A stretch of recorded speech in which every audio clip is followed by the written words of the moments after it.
How to calculate it in your mind. We have a question. 205 multiply 211. So, how to solve this? Let's get started. First of all, simplify this, so it will look like 200 plus 5 into 200, plus 10, plus 1. Now multiply it separately in your mind.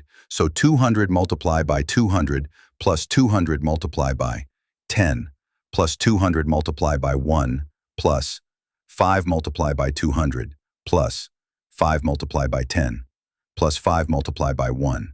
It will give you 40 thousands plus 2 thousands plus 200 plus 1,000 plus 50 plus 5. Now we will calculate it further. It will come 42,200 plus 1,055. It will give you 43,255. So this is your final answer. This is the most easiest way to solve multiplication. If you like it, then share it and follow the basics learnia.